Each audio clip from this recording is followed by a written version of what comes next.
Salutations! Welcome to Pod Mortem. I'm Travis Hunter, joined as always by my co-hosts, my sister, and my brother-in-law.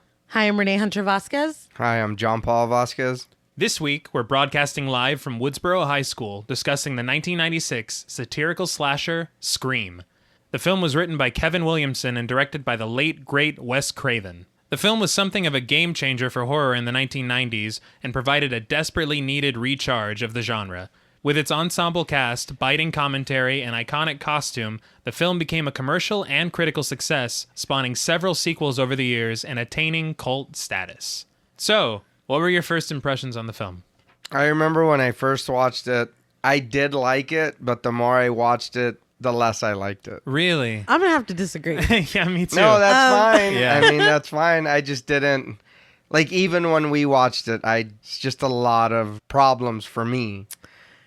It's not a perfect film. It's not. And I would never pretend that it is. That being said, it will probably always have a place in my heart because I was really young. Like, we watched it when it had to be when it came out. It came out in 1996, so I was 5. I was 7. So I was 11.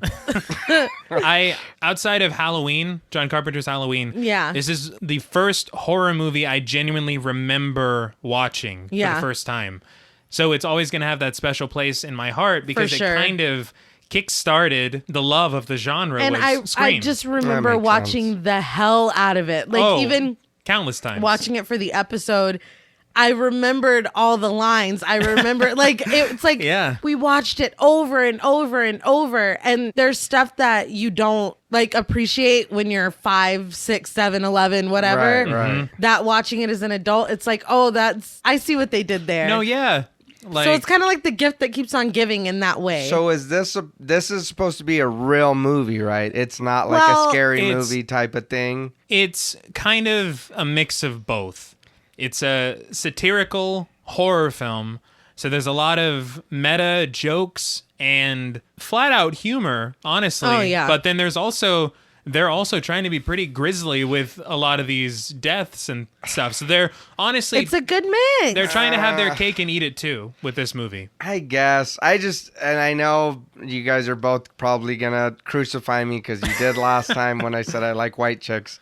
I feel like Scary Movie did this better. No. Scary Movie was making fun of this. Yes. Without this, there would be no Scary Movie. That's what I'm saying, though. They were also, Scary Movie. We can do this better than you did. I remember. I would rather watch Scary Movie than watch Scream. Because you're goofy. Well, of course I am, but that's why you married me. So okay. I mean, but no, I mean, I'm not gonna sit here and pretend like the movie's garbage because it's not. But I just do have a lot of problems with it. And I understand that, like we said, it's not perfect, and there's a lot of stuff that I am going to critique. I'm sure you will too. We all have stuff to say, but it is said with love, and it's said in my case, and I'm sure your case, T, it is nostalgia, respect, and love for the movie and for the franchise. No, I just didn't. It just didn't do for me, I guess, what it did for you guys. Well, maybe you were a little bit older too. Like it was when I first watched it, and then the more I watched it, it just kind of was like, I think, but maybe even Scary Movie and stuff like that. It might not. Yeah, it might have changed the way I was like, oh, well, this is so much funnier. This is what I want to watch. Yeah. Because I was high a lot back in the day and whatever. Instead of sitting there, it's like, really? It's like, I don't want to watch these kids getting killed, But when Ghostface is smoking out of a bong in the fish tank, oh my God. It's like, it's like, that's not. I think, though, and honestly, this film is pretty polarizing because people love it, people hate it. I think that whatever you feel for it, it should be respected because it came at a time when everything was just a rehash and a sequel from like a slasher film or horror film from like the 80s. Yeah, I get that. And so it's like finally, a fresh idea. Right. And so kind of in the way, not in the same vein, but the way that we were kind of talking about Hereditary a few weeks ago. To where you're like, oh, this is a breath of fresh air. Yeah, I see. Okay, that's kind of what Scream was in the 90s for horror movies. But we'll get into the ins, the outs, the goods, the bads. This should be an interesting one. I agree.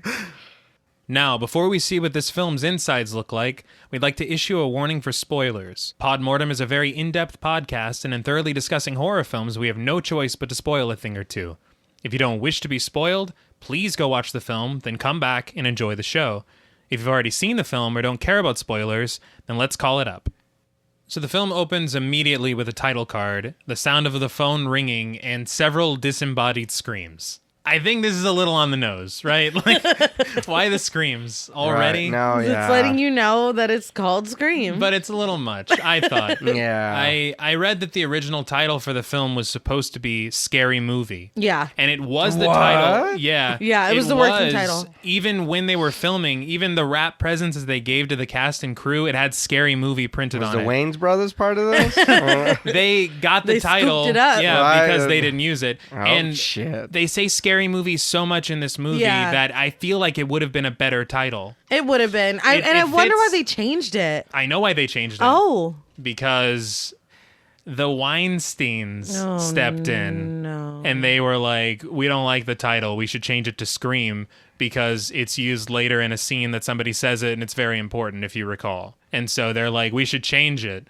And they obliged. Wes Craven wasn't happy about it at first, but then he was like, all right, I guess it's okay. There's actually, and I'll point it out when we get to it, but there's a whole death in this movie that was footnoted and shoehorned in by Bob Weinstein. Yeah. Yeah. And it's studio meddling. Right. But I think Scary Movie would have been better, especially for how self-referential this film Definitely. is. It's like it knows it's a movie. It's like- so why not just call it Scary Movie? It's a really clever... It's- yeah. But It's then, You're perfect. right. But then what would the Wayans brothers had called their movie? They probably would have called it... Yeah. Scream, right?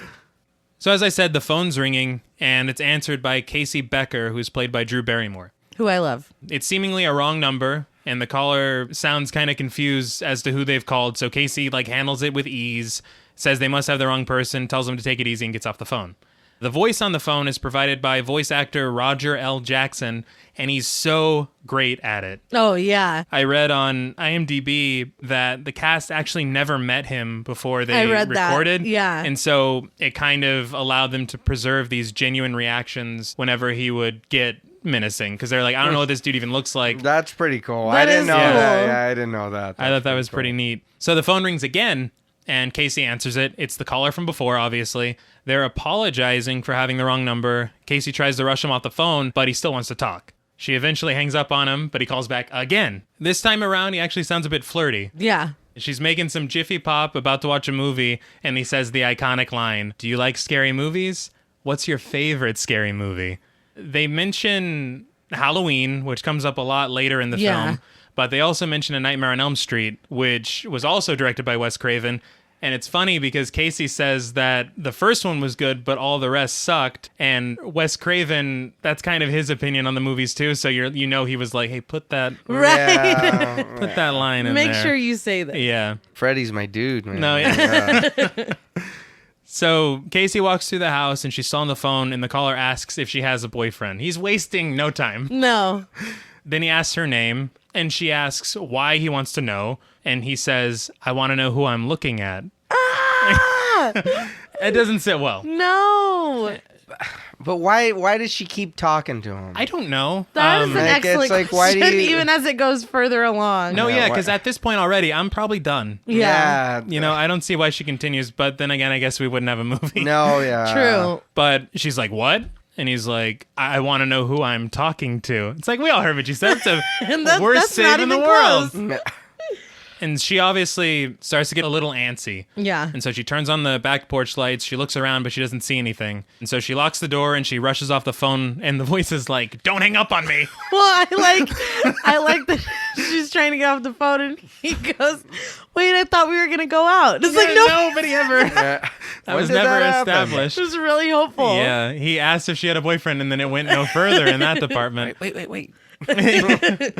So we get a shot of the popcorn, which is very ready at this point, and the phone rings again. It's super quick, and he's annoyed that she hung up on him, but she does it again, even though he told her not to. Yeah. She goes to retrieve the popcorn from the stove, and he calls once again. This time, he fucking loses it on her.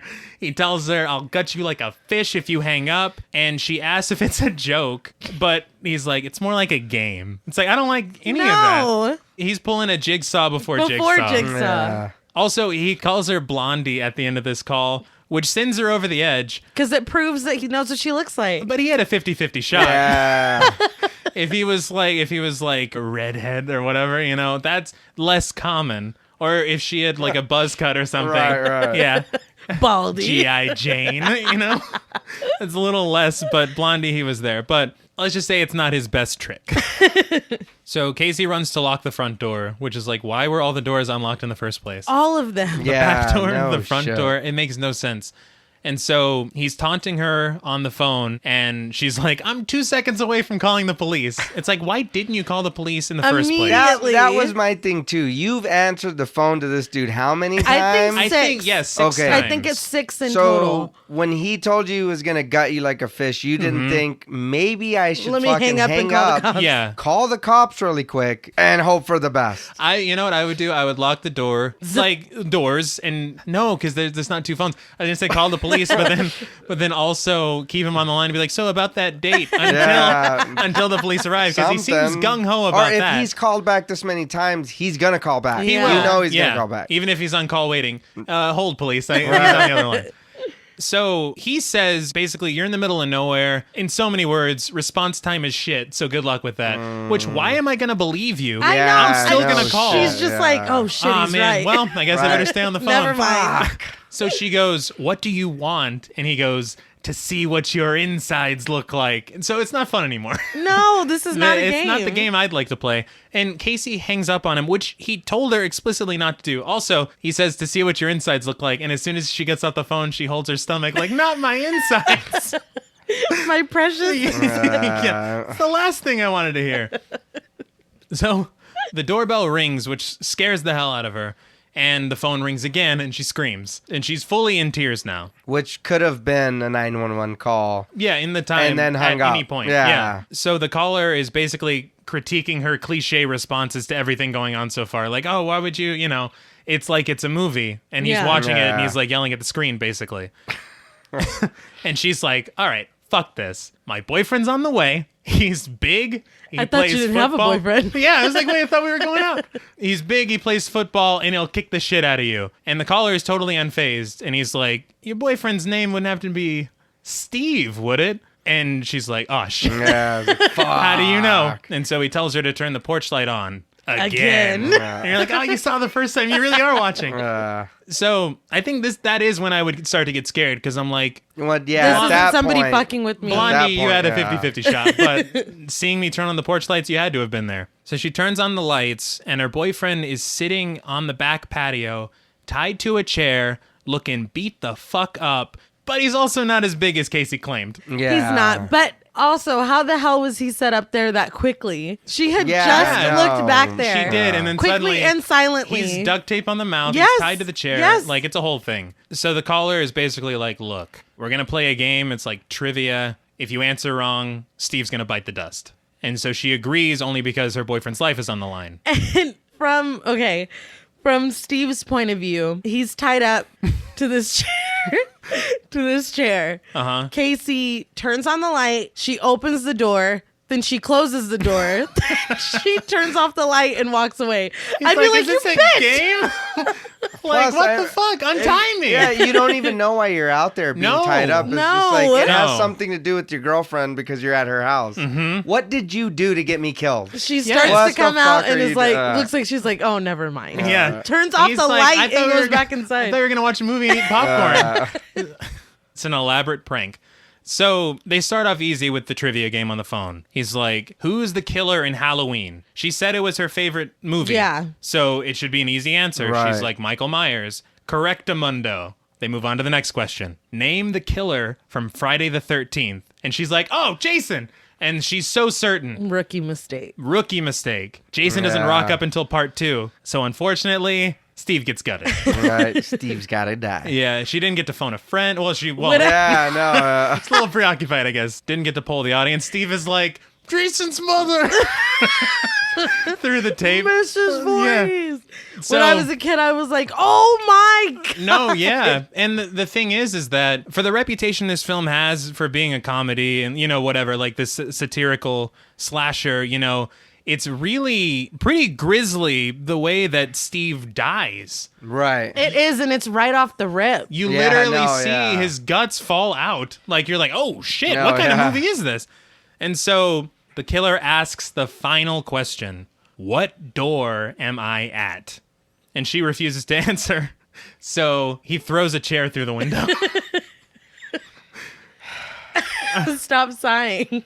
I don't know if you've ever thrown a chair at like a patio door or something. I have not. It does not go through like No. that. Well, Sure it does. if that bothered you, then something is going to bother you even more in just a second. So, a little cat and mouse game begins. She grabs a knife in the kitchen. The popcorn's on fire, by the way. And I love that the fire is just a footnote in this scene. Yeah, that's the real tragedy here. We're not even focusing on it. We aren't, but microwave popcorn was invented in 1946. Uh-huh. Along with the microwave. Who the fuck is still making Jiffy Pop? Listen. I had Jiffy Pop Jiffy Pop when I is was delicious. a kid. I'm not eating that shit. I I'm think putting it in the it's microwave. really It's good. not. That's all right. It's not the best tasting popcorn, but it's I thought it was really good. cool. It's the cool factor of making it. Nah, what's cool is pushing 2 minutes and 20 seconds on the microwave. Well, but she wasn't leave it shaking it alone. like you're supposed No, to. she wasn't. She just left it. there. But there was a few times too that she could have took it off and she didn't. No, well, She she Well, was, every time she started to, he called back. Yeah. And you can't do two things at once. no, of course not. Of course, yeah, of course. Yeah, that's not how the script was written.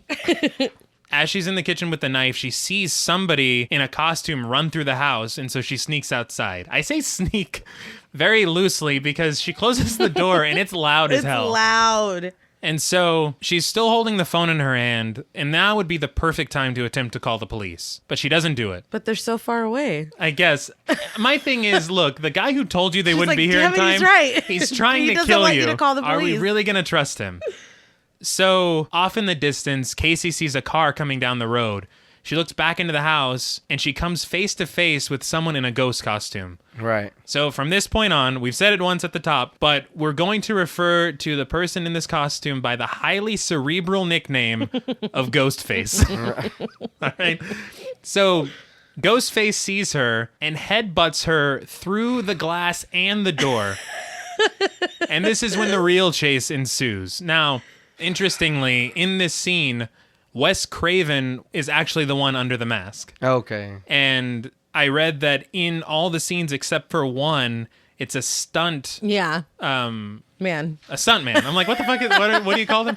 It's a stunt man. So he chases her around outside, and she stops running twice during this chase. Not tripping and falling, just literally stops running. Yeah. Once to look at her dead boyfriend like, damn, he got you good. Yeah.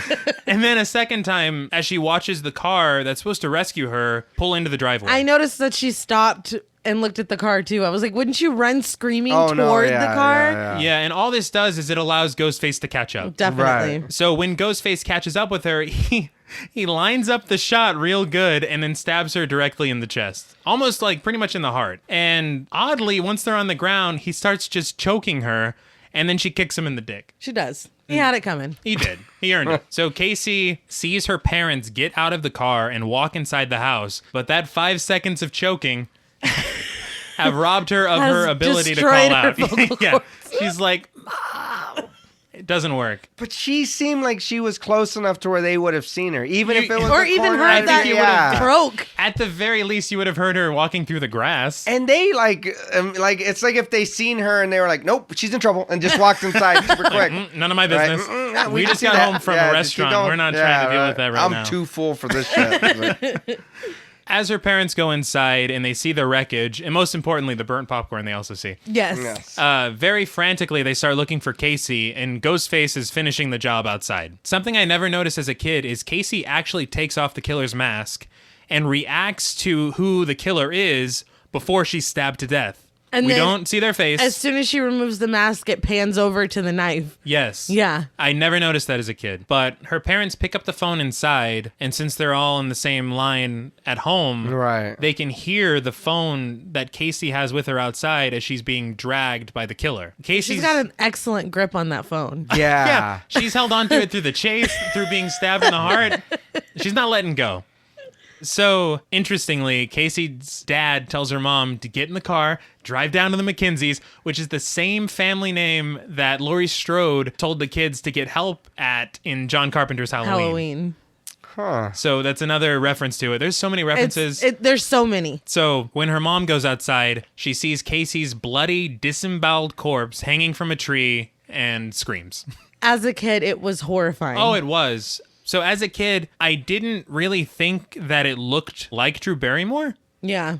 And I learned as I was reading today that they made a full body cast of Drew Barrymore because they had to do the guts falling out. Right. So that explains why I thought that as a kid, but they are lucky because they do this kind of a quick sped up shot to the corpse. Maybe it's to kind of, Probably. like it's not perfect, so get this done quickly. They know it's a corpse, move on. But can we just talk about the red herring and the psych of Drew Barrymore getting killed? I looked it up. They call it a false protagonist. And they did the same thing in Psycho, Alfred Hitchcock's Psycho. Yeah. And interestingly, they did the same thing in Wes Craven's A Nightmare on Elm Street. Because you think Tina is the protagonist. Oh, shit. Because Nancy just seems like her friend. Right. And then Nancy is the protagonist. It's like a trick. No, it was a total okie doke when I was a kid. I just want to know how he did that so fast. No. Like, he's that was quick. And then hung her in the tree. Yeah. He must have had the harness ready or something. Like, get her up. But then we got to get out of here, too. But you didn't notice that when you were walking up the front door. Oh, no. No, of course not. They were full. Hanging from the tree? It's all right. Doesn't matter.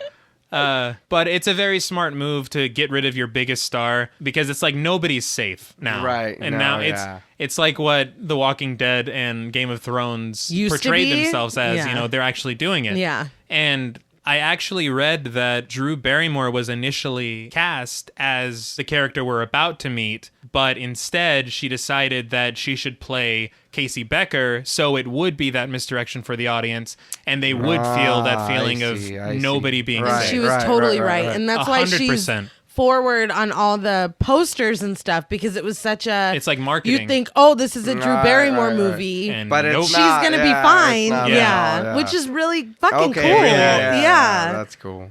And for my money, one of the most effective openings in a horror film. Definitely, I agree. It's very effective. Yeah. In the next scene, we meet the real protagonist of the film, Sidney Prescott, played by Neve Campbell. She's working on her computer when she hears something at the window, and when she goes to investigate, she's jump scared.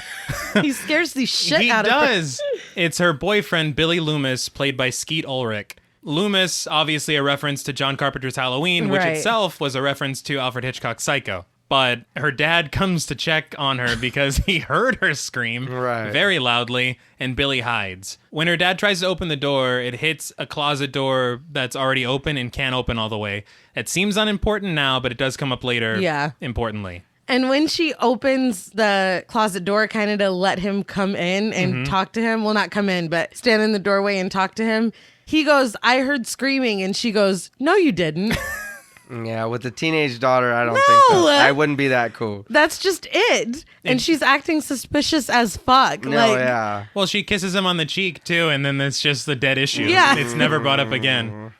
So he tells her that he's going to be going out of town and that he's left money on the counter and basically, be safe, whatever you say to a kid as you're leaving town. Yeah. After he leaves, she chats with Billy, who was hiding behind her bed. Billy's basically bummed out because he's saying that they haven't been fooling around as much as they used to. Well, he said that they had an R-rated relationship 2 years ago, which how old were they supposed to be? 15.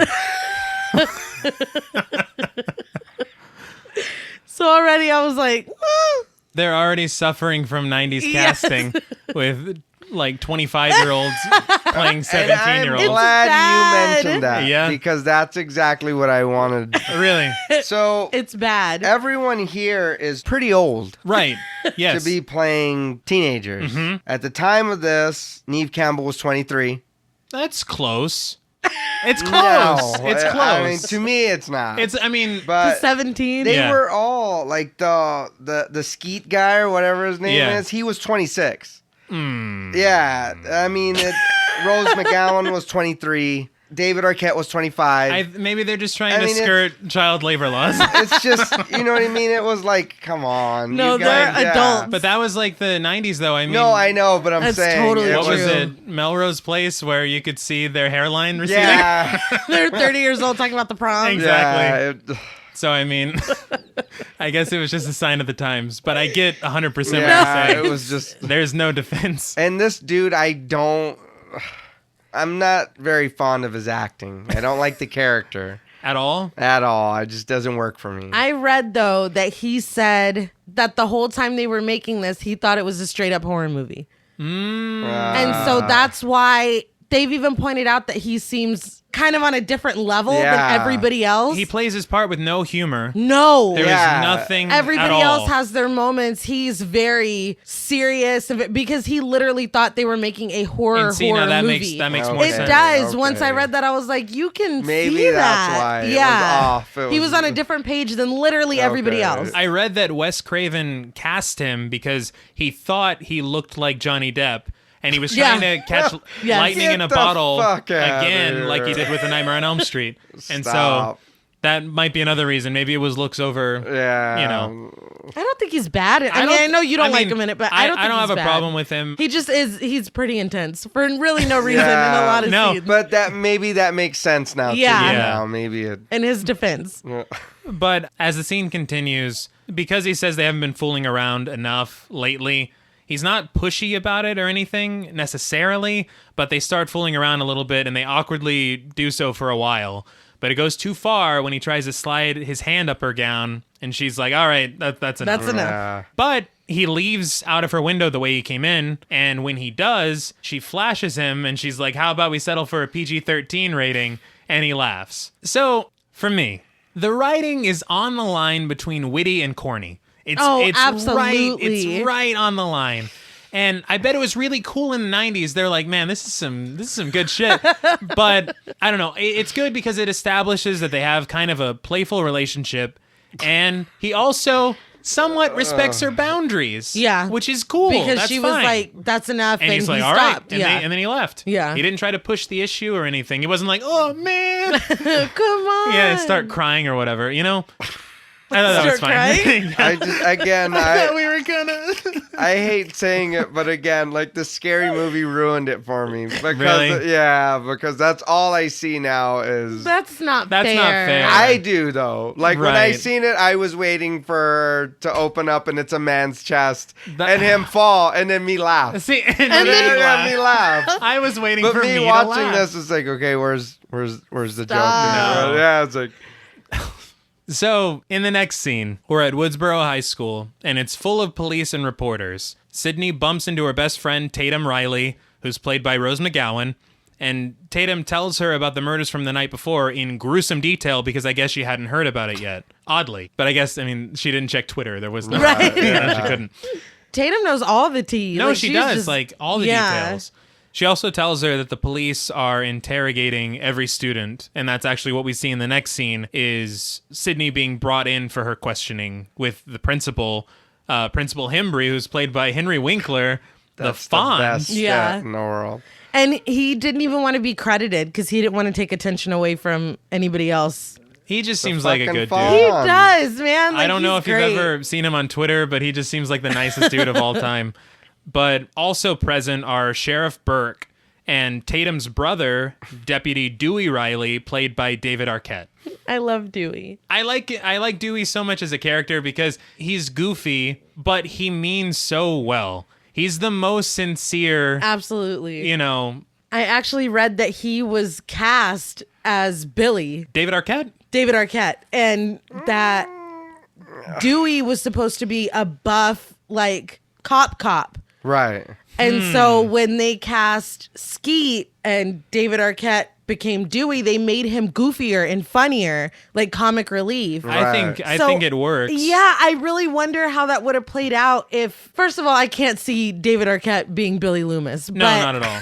If we had a serious, masculine, strong Deputy Dewey, how would and it's just funny to think about how different this movie almost was a lot. Right.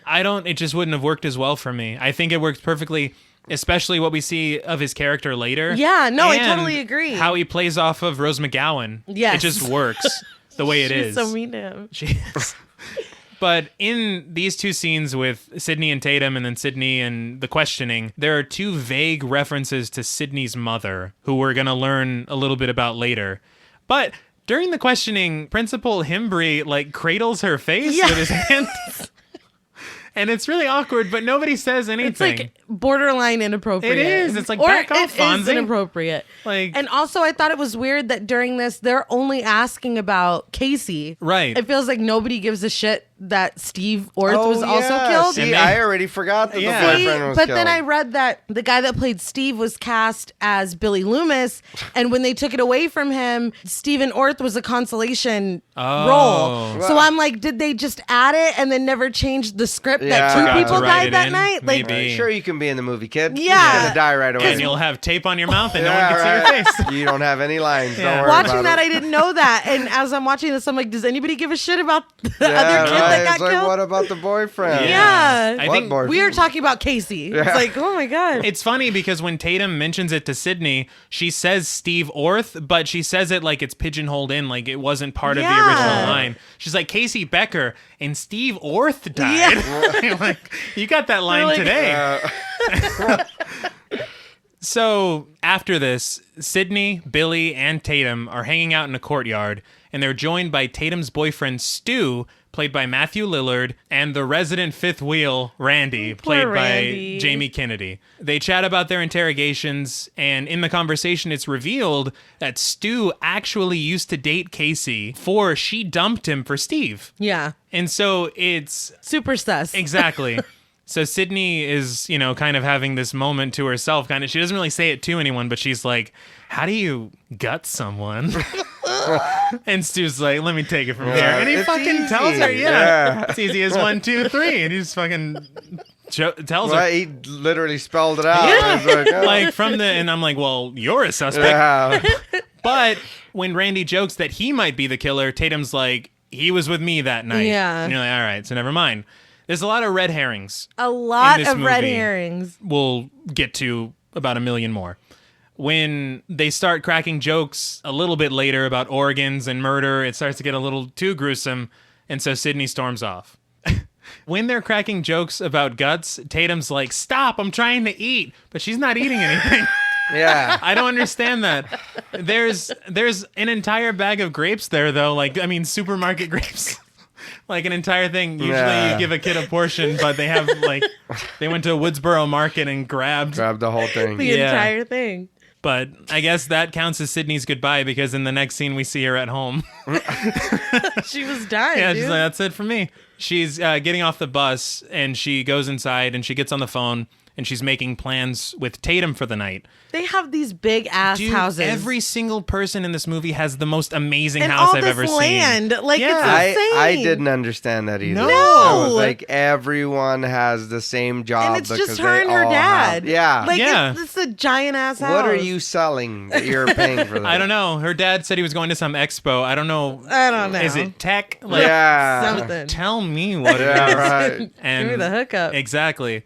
So she tells Tatum that it's kind of like deja vu seeing all these police officers and reporters at the school. And we learn why whenever Sydney goes back inside after she gets off the phone and she tries to relax by watching some television. And she gets bombarded with nothing but coverage about the recent murders. But after changing the channel a few times, we see a report from Gail Weathers, played by Courtney Cox.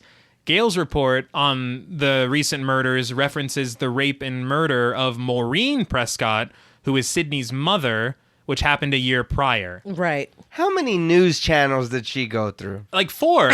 And they're I all... don't know. Yeah. This is local news. Yeah. I don't know about you, but we have, 2 here? Yeah. That was a lot of local news. Well, I mean, Woodsboro is supposed to be in California, right?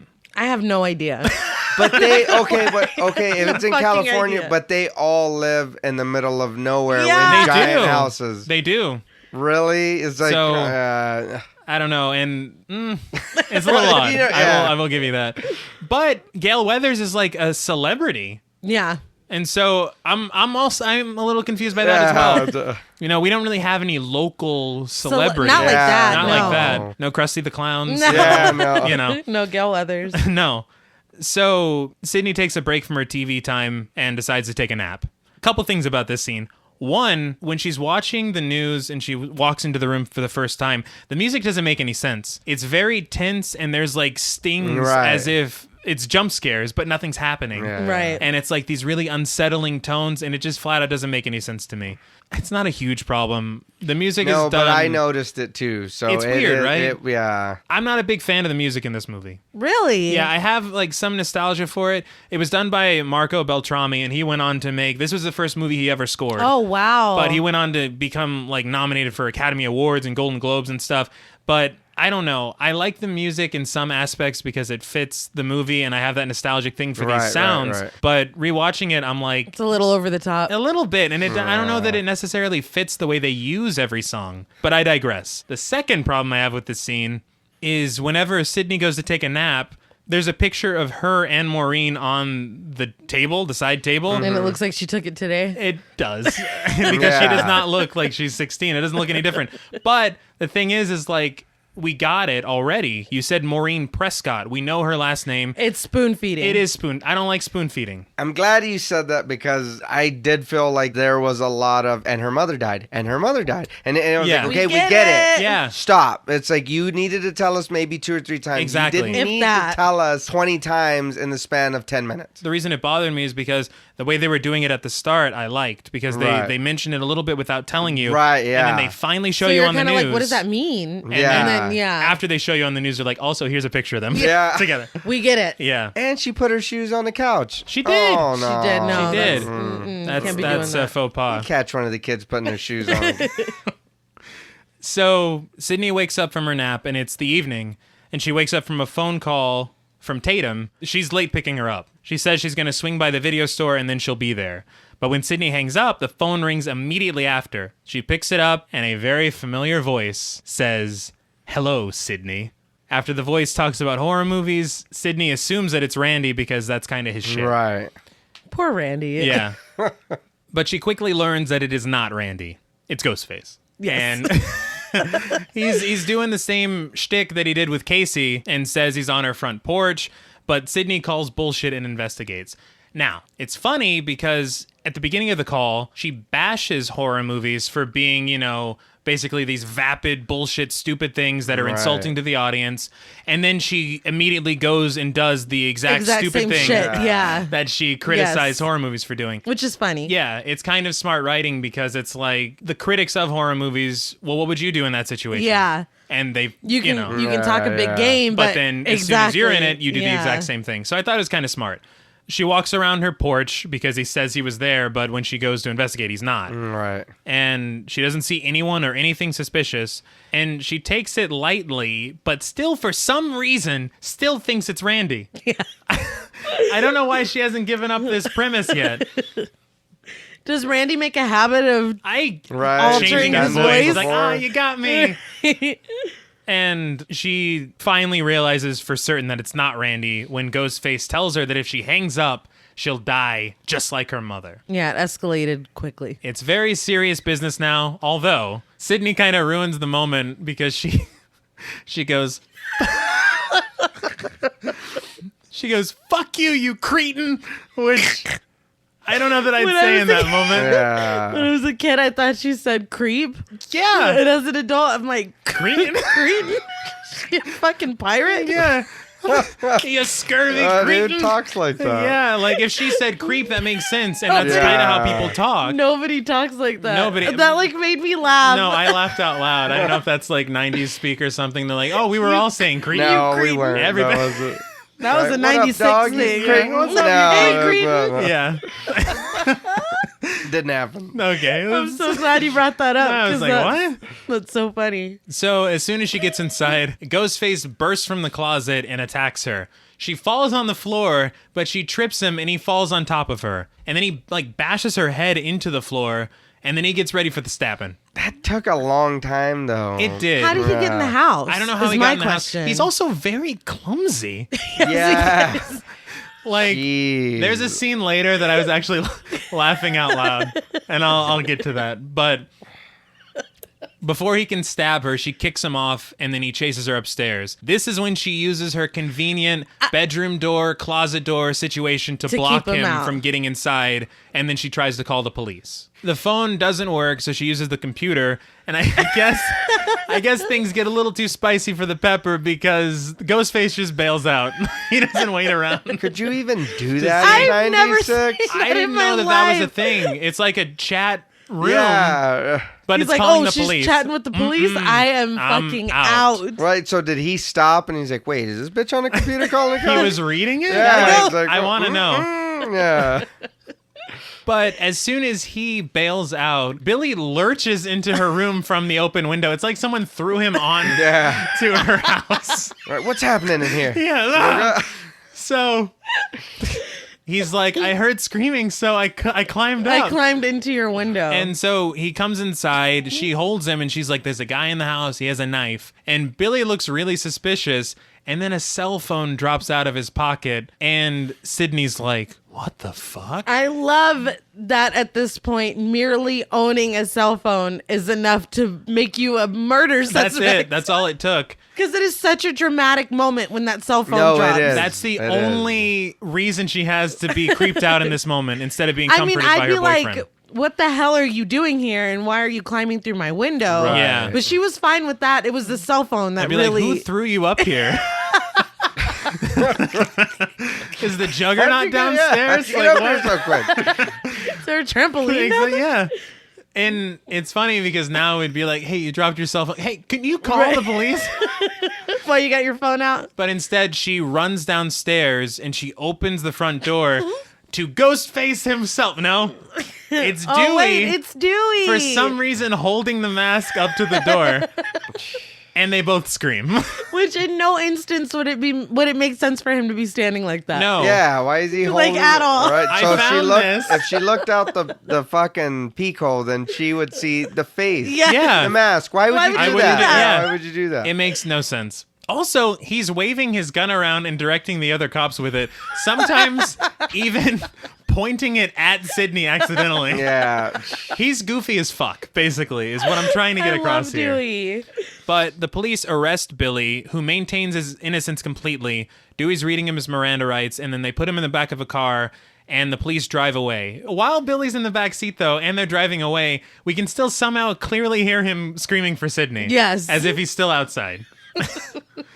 So Tatum finally arrives in this cool-looking old-school Volkswagen Beetle. Yes. And she tells Dewey that Sydney's going to be staying with him for the night. And then Gail arrives with her cameraman, Kenny, but they're too late to get any footage or an interview, so she just takes it out on her cameraman and is totally...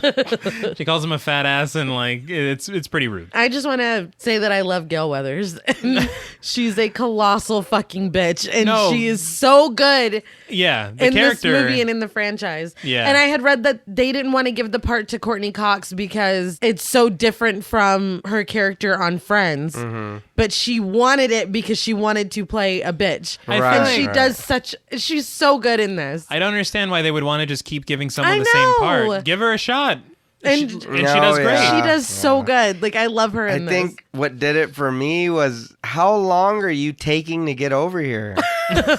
You said, I'm going to the movie store and then coming to your house. Yeah. Oh, Tatum. This girl, had the phone call, got chased around the house. Billy shows up. Yeah, Billy shows up, drops the phone, right. gets arrested. God damn.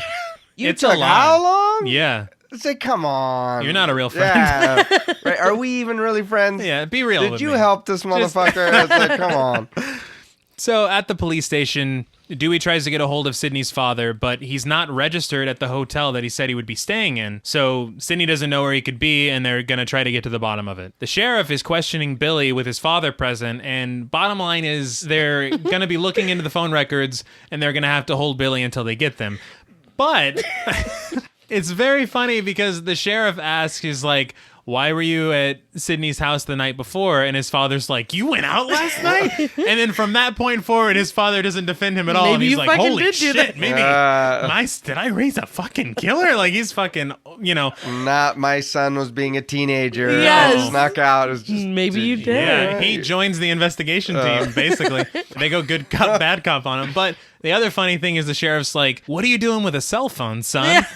And it's so 90s. It's great. It's great. I also love that Billy is like, I didn't do it. And then turns around and literally glares at Sydney. Dude, it's like a cartoon how he glares at Sydney. It's like, you did this to me. I didn't do it. Glare. Like, it looks so fucking funny. Hilarious. So outside, Gail and her cameraman arrive at the police station and they try to get inside with the hopes of getting footage of Sydney, but it doesn't work out for them. Inside, Dewey tells the sheriff that there's no way to track the purchase of the costume because apparently they're sold everywhere in the city. And the costume is called Father Death. Which is way cooler than Ghostface. Yeah. I never caught that until watching it this time. Me neither. I think that is a way cooler name. So Tatum emasculates Dewey in front of his superior 100%. And all the other officers and says they're ready to go. So the sheriff tells him, hey, take the back exit and hopefully you can avoid the media frenzy at the front of the station. They do exactly that, but unfortunately, Gail is way too sly for that bullshit. Because he's like, let's stay under wraps. Come outside. No, stay here. I'm going to go get the car. Yeah. Like, it's so stay poorly executed. No security, no anything. So Gail comes up with a live camera, mind you. Yeah. And she's asking if she's all right, and Tatum is basically playing defense to try and keep her away. And instead, Sydney's like, you know what, fuck it, let's talk. And so she's like, how's the book coming? I guess Gail is writing a book about Maureen Prescott's murder, and Gail is fucking oblivious to the tone of this conversation because she's like, oh, thank you for asking. Yeah, it'll be out later this year. I'll send you a copy. And so Signe slugs her in the mouth, and they break out. Like, did you not read the room, Gail? And she says it so warm. I'll send you a copy. Like Sydney's like, oh, yeah, sweet, thanks. Don't even worry about it, girl. I got you. Yeah, I'm not going to make you pay for that. So in the next scene, Dewey gives Sydney some ice to ice up her hand like she's a prize fighter. And then Mama Riley comes in and says there's a phone call for Sydney. Something about when they're sitting in the bedroom, though, is Tatum's like, you really think it could be like, it's not, her boyfriend is accused of murdering someone and trying to murder her. Yes. Yeah. She's like, you really think Billy could have done it? I knew he was too perfect. Like, it's like, do you not understand what's happening? Yeah. Do you understand the gravity? Yes. But the person on the phone is Ghostface. And he sarcastically is pitying Billy for being put in jail for the night. Basically like, I'm still out. I'm still at large. And he's sitting in a jail cell. And he insinuates that Sydney has a history of accusing the wrong guy for crimes that they didn't commit. Ouch. And tells her that he'll see her real soon. He's like, stay tuned. It's a friendly guy. Yeah, he's a real cool dude, man. So the next scene opens with early morning shots of Woodsboro. But it's also the first time that we hear Red Right Hand by Nick Cave and the Bad Seeds. The song has become synonymous with the series, and it appears in every single one of them except Scream 4. And I have to say, at 5 years old, this is the first place I ever heard Nick Cave and the Bad Seeds, and it changed my life forever. And it's like the coolest shit you've ever heard. Yes, you're like what genuinely. Is this? And I say first time because the song plays again, and I'm like, thank you for that. But back at the Riley house, they're watching the news, and we see Cotton Weary, played by Liev Schreiber. Odd casting because it's such a throwaway. Yeah, he has no lines in this film. No. But he's being led away in handcuffs, and it turns out Cotton was convicted for the rape and murder of Sydney's mother, but only on the testimony that Sydney gave at the trial the year prior. Why would you not turn the fucking TV off as soon as you hear his name? They're just standing around her like, oh, is she gonna be okay? Yeah, like just watching I it. wonder that too. It's like, if she's already gone through all this, it's like, why wouldn't you stop it? Yes. Yeah, they just let her like, well, let's see how she reacts. And that's weird that you said that about him not even having a line, because I have watched this franchise, I don't even know how many times. Yeah. And I didn't even realize what almost a footnote that whole thing is in this movie. And it's interesting because Liev Schreiber's a great actor. Yeah. And so for me, I'm you get a glimpse of him on TV. Like, that's it. They had to have been setting up for sequels. They had to. You know, there's no other reason for that stuff to be going on. Right. But that's kind of cool that they didn't try to tackle everything in this movie, and they were like, oh, there'll be time. Like, we'll get to Cotton. Yeah, and honestly, it's very interesting to me because this kind of stuff demonstrates a lot more depth than you're used to seeing in a slasher film. Yeah, that's true. And so it's got, you know, like murder trials, family history. You're like, God damn, what is this, you know? Did I get the wrong guy convicted? Like, it's a lot. It's real. A whole lot. So that's basically what Ghostface was talking about, saying you have a history of getting the wrong guy. Right. You know. Now we just need them to flash on a picture of Sydney testifying in court against Yeah. So at breakfast, Dewey says Billy was released because his phone did not make those calls. Dewey then takes Sydney and Tatum to school and helps her avoid the media that's waiting for her. Yeah. And he does a better job of it this time around. Yes. But interestingly, the reporter that stops them when they get out of the car and accosts Sydney, or at least attempts to, is played by Linda Blair. Yes. In a cameo role. She's like, the people have a right to know. I was like, what the hell? Yeah, just came out of nowhere. But it kind of falls into everything going on in this movie of all they're paying tribute to like every great horror film ever. And so why not have Linda Blair actually show up? Say one line. Yeah. So Sydney sees Gail applying makeup in her news truck and they talk. She basically criticizes her coverage of Maureen's murder. And it turns out that Gail actually thinks Cotton was innocent of the murder and she's actually been in touch with him. Yeah.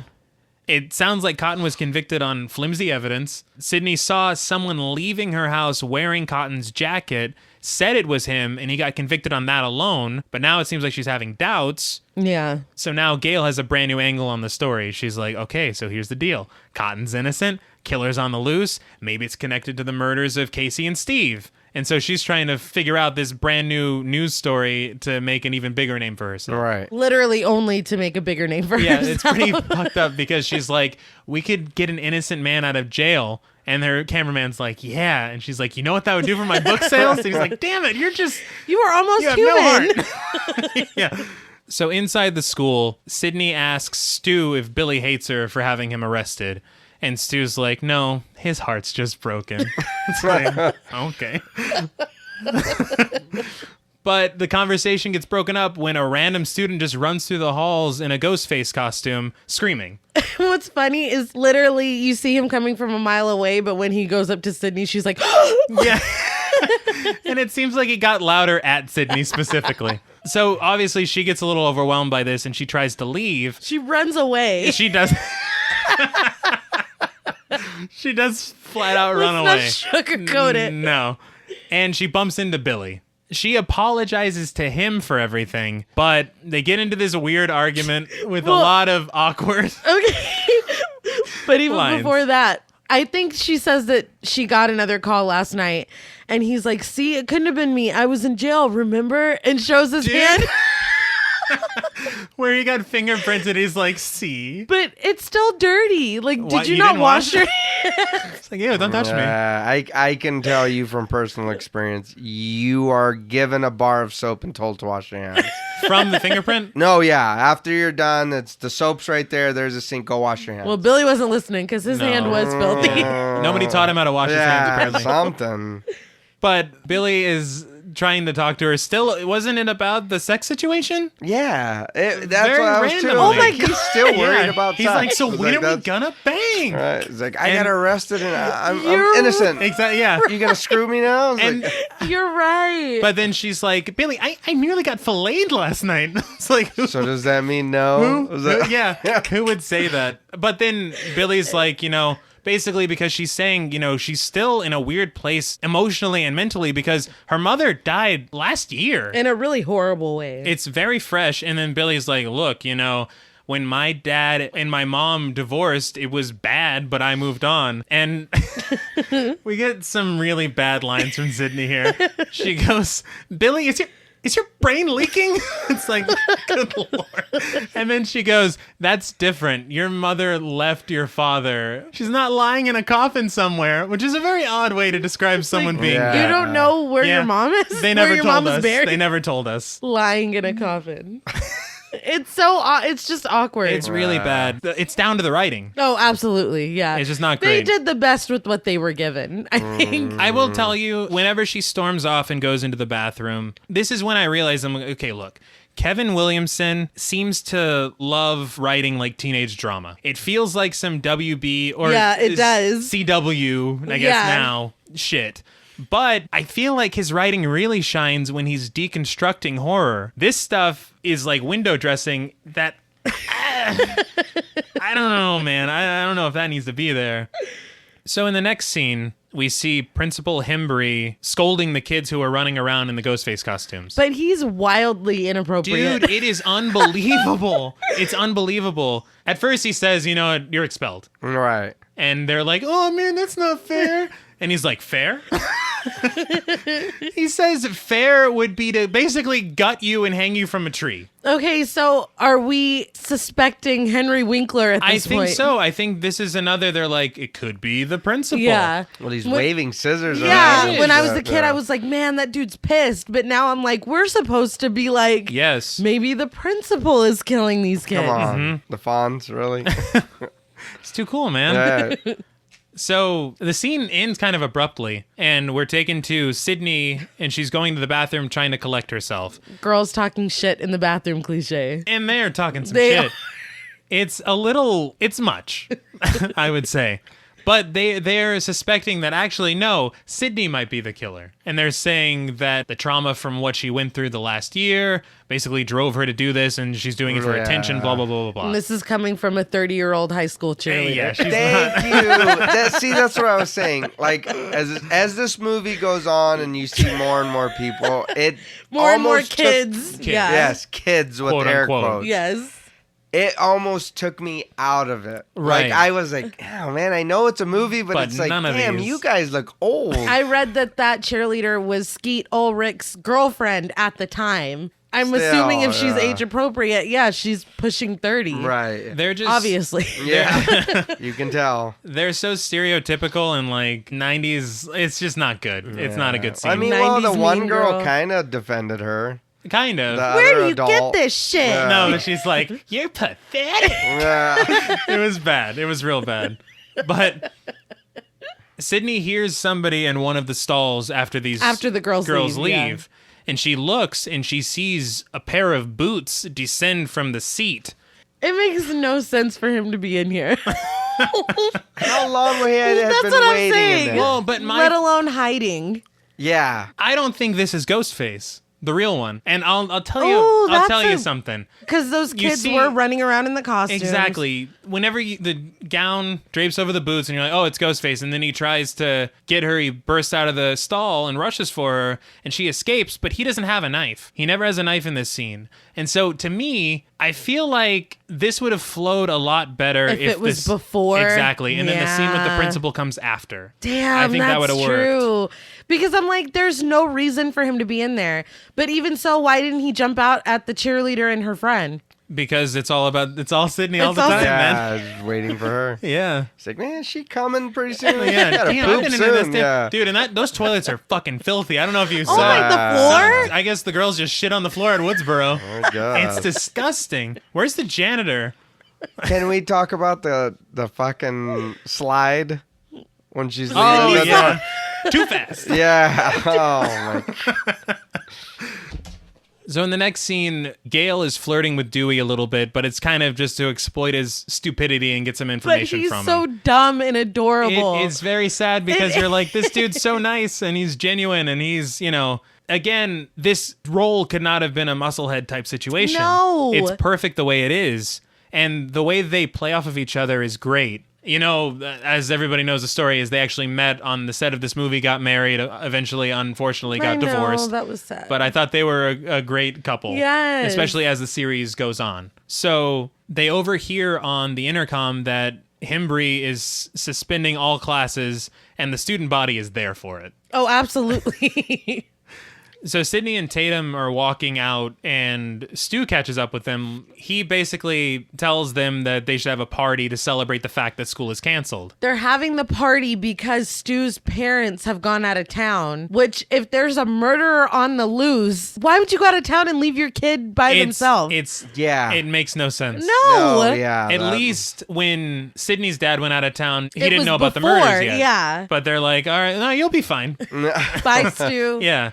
So we then see Principal Hembry in his office trying on the Ghostface mask and like scaring himself with it. And then he hears a noise outside that actually scares him. So he goes out to investigate but finds nothing but the janitor mopping the floor. Now the janitor Of course. is played by Wes Craven wearing a Freddy Krueger style sweater. Which I read was the actual sweater from the film. Shit. Yeah. That's cool. That's really cool. He calls him Fred as well. Of course. So it's pretty great cameo. It's also in this scene when he gets back into his office that I noticed there's some kind of fisheye lens thing going on. Thank you. I told her too. I said, he was why like, do you see that? It's disorienting. Yes, It is. Yes. It is. And it must have happened before. I didn't catch it until this moment, but it happens a lot later God. on. And I got to tell you, I'm not a big fan of it. Yeah. It's something I never noticed as a kid, but this time around I was like, ugh. I'm not a big fan of that. It kind of takes you out of it. It does, but when he gets back into his office, he's promptly murdered by Ghostface.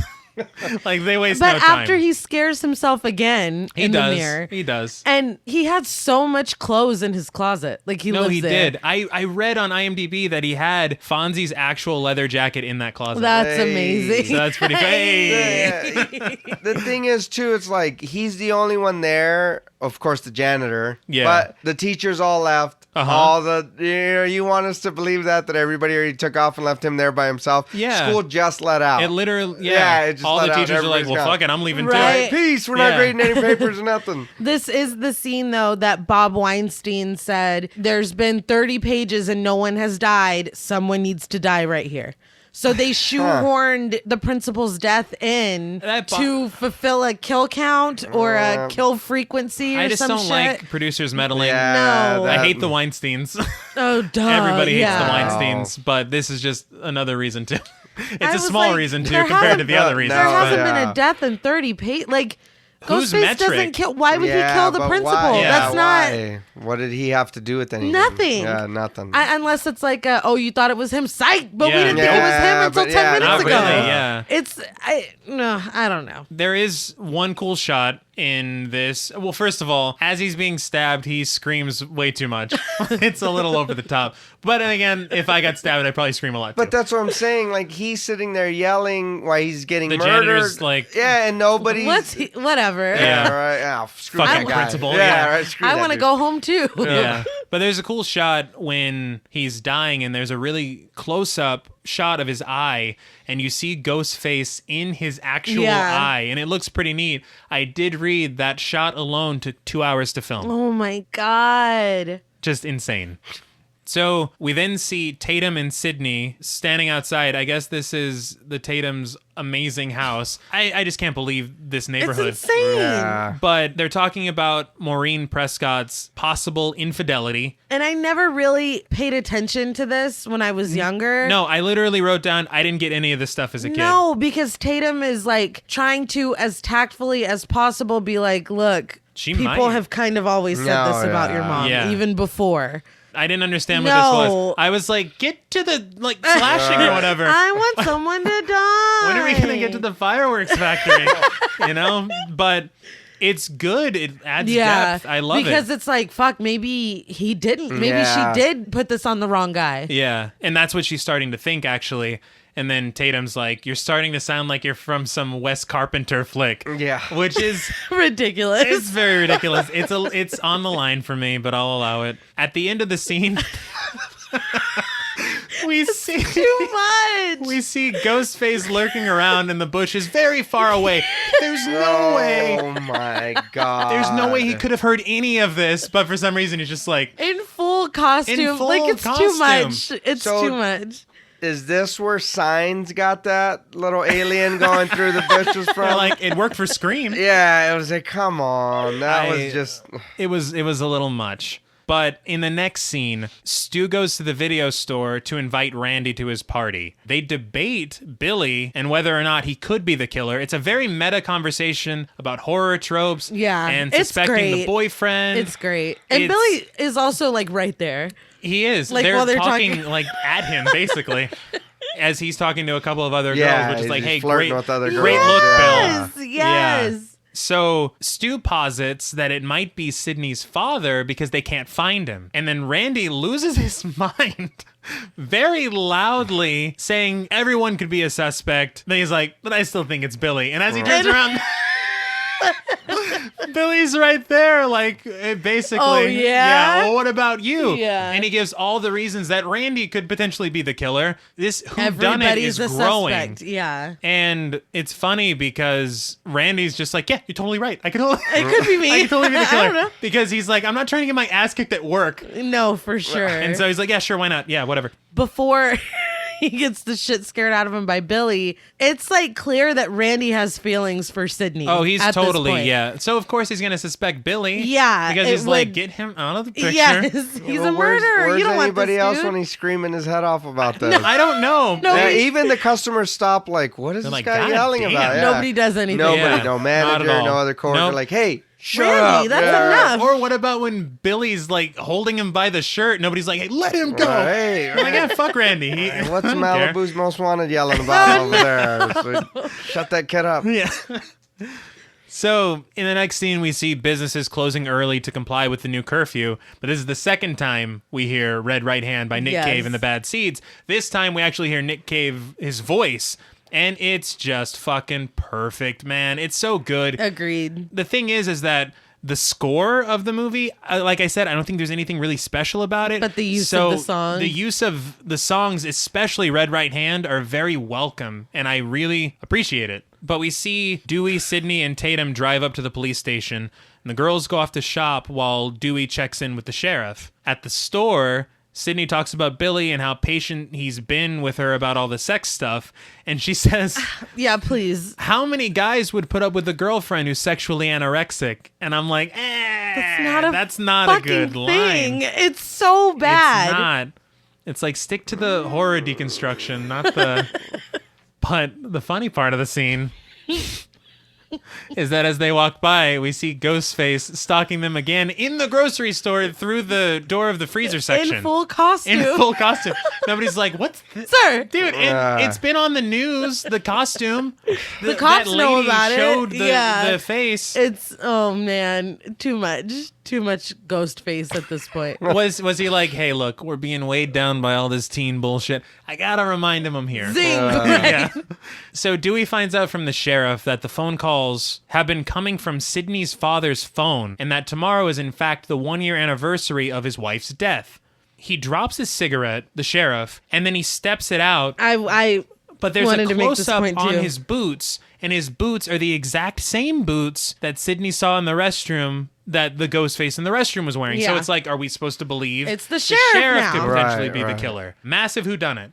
And so that night, Dewey drops Sydney and Tatum off at Stu's house. I do want to say, again, from experience, I've never taken food to a high school party. Well, Stu literally told them earlier, you bring the food. He did. We were worried about beer and drugs. We didn't care about food. If you had food in your house, we're going to eat it. I mean, but we're not going to bring food and be like, oh, I got the munchies, let's just eat. No, we're going to get them later, Right. and then we're going to tear your refrigerator apart. So you're not going to bake a cake like Hereditary No, either. yeah, even that. Yeah, no. It's a we're little not- much. We're not chopping up 2 pounds of nuts just to throw in a fucking cake. And so the party is way larger than we were led to believe, because Yeah. Stu said it was going to be like a quiet affair. He goes, Yeah. as It's long as not. Tatum doesn't tell everyone. I guess Tatum put an ad in the paper. She told the whole fucking town because everybody's there. Yeah. Gail and her cameraman are setting up shop in their news van outside the party, but they're discovered by Dewey. And he tells them, there's not much really a story here. It's just some kids blowing off some steam having a Right. party. And so he's like, hey, I'm going to go inside, check it out, keep an eye on things. Do you want to come with me? And so Gail joins him, and she covertly grabs a very small camera from Kinney to plant in the house while they do their walkthrough. Yeah. So inside the party, they're trying to figure out what film they want to watch, and the doorbell rings. Stu gets up to go get the door, and he asks Tatum to go get some more beers. At the door was Dewey and Gail, who walk through the party. Dewey. Oh, what? With the kid? kid? Yeah. He takes a beer from a kid, and then he's like, no, Nah, I'm I'm just just kidding. Yeah. That made me laugh out loud. No, it's great. Nah, I'm just playing. Here you go. Tatum scolds Dewey for bringing Gail into the party, and he's like, she's with with me. So And- cute. And she tells him to leave. While Gail is planning the camera, though, Dewey tells Sydney that they still haven't found her father. So that's still a thing that's hanging over everybody's head at the moment. So in the garage, which is clearly freezing garage. freezing, It's clearly freezing in that garage. Tatum goes and she grabs the beers that Stu asked for. She grabs a few, but then some random tools get knocked over by a cat. Why were there eggs in that garage fridge? I don't know. Typically, that's in the house. Take it in the house. And it's a cheap jump scare when the tools fall over with the cat. It's like, is that their cat? Or just some orange cat that found his way in. But there's that hole in the garage that the cat escapes out of. So it could have just wandered in. There's no lock.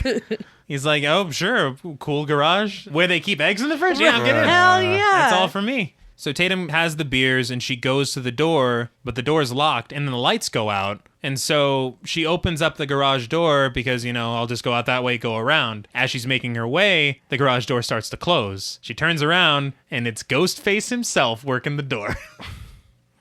And she's like, oh, Randy. Why does she assume that's Randy? I don't understand. So she's really playful with him up until he grabs her arm and then slices it. And she's like, all right, maybe... Wrong stance. Randy wouldn't do that. Yeah, no. So she hits him with a freezer door, and then she starts hucking beer bottles at him. No, she's fucking fighting like a champ. No, she is, and this is the part that made me laugh because he's taking those beer bottles like, what's the opposite of a champion? Because he's like, oh, God. He's like, I think this is the scene where he's actively screaming and grunting when he gets hit. It's comical. Like, he's not... your typical slasher at all. But if somebody's attacking you, you're right there. Wouldn't you help? Of course. Somebody help. Not once. No. Not at all. Not once. She's like, oh, I'll handle this. I don't want to interrupt the party. They're having fun. Right. I don't want you to buzzkill. Yeah. So she decides that she's going to try to escape through the pet door that she saw the cat leave from before. But she gets stuck. And then Ghostface opens the garage door with her inside that little pet door, and she gets her head smashed when the door meets the house. When I was a kid, that was the craziest fucking shit in the world. No, yeah, I was like holding my head like, oh. And also, Rose McGowan was so small that she kept falling out of the pet door. So she was clearly small enough to fit through there. Right. I thought that too. And she was so small that they stapled her shirt to the side of the garage. So that she would appear to be stuck because she kept going through. Question: could they have made the hole smaller then? Why not just do that? Oh yeah. Because watching it now, I'm like, girl, you could have fit through there. Yeah. Like, she clearly could have fit through there. It's like the old Titanic thing. Yes, there was enough room on that goddamn door. So her head gets smashed and it kills her, and it also shorts out the electricity only in the garage. Only in the garage. Because the music's still blaring inside the house. And Ghostface walks back into the party as Ghostface. And nobody seems to have a problem with that. What's up, y'all? Yeah. There's a blindness in this town because nobody fucking seems to see him. So back inside, Sydney's ready to leave, but she can't find Tatum. Billy then jump scares the shit out of them, which is a very ridiculous way. And it's from everything going on right now, it is in really poor taste. Yeah. Let me scare the shit out of the girlfriend I'm trying to have a serious conversation with. He literally runs in and goes, blah! He does. It's ridiculous. So Billy and Sydney walk upstairs. Randy is absolutely bummed to see the two of them leaving together. Again, poor Randy. But then he ends the scene by saying, I'm going to go check on them. So now we have to believe that Randy's the killer. So Gail and Kinney are watching the feed from the truck with the camera that they've set up, but they realize that there's a 30-second delay. Then Gail muses, she's like, has a tabloid journalist ever won a Pulitzer? It's like, why the fuck do you think you're gonna win anything? You just set a camera in a house. She's really excited. That camera is kind of big, though. And then if everybody would have seen it. And if you're looking at the TV, it's right on top of the VCR. Did she not put it right there, right? You would have seen it. No, yeah, you would have seen it, yeah. So Billy and Sydney are upstairs and they're talking through their issues through somewhat clunky dialogue. Yeah, and I love when a movie's like, this isn't a movie, this is my life. Oh, God, I hate that so much, dude. It's cringy because it reminds you that it is a movie. Oh, wait, this is a movie. I can't escape my life. So Sydney decides, she awkwardly says, because they're holding each other, and she's like, why can't my life be like a Meg Ryan, romantic comedy? And she goes, or a good porno. And Bill's like, what? What was that last part? Just the last part. Could you repeat that again? And she's like, you heard me. Well, it's like now is the time that you pick, like... Yes, after everything. And then, very awkwardly, he has his hand on her face, and she specifically kisses his thumb. And... they decide, it's time to get Now's down the time. with the get down. Downstairs, the partygoers are watching John Carpenter's Halloween. I want a group of friends like this that will just fucking sit and watch Halloween. Where is this group? I've been searching for them all my life. But in watching this movie, they're setting up one of the most iconic scenes in the film where Randy explains the rules for surviving a horror movie. Yes. Again, very meta. He says, rule 1, you can never have sex. Boo! Yeah, everybody's very upset. Everyone's very upset about that. He says, rule 2, you can never drink or do drugs. Boo!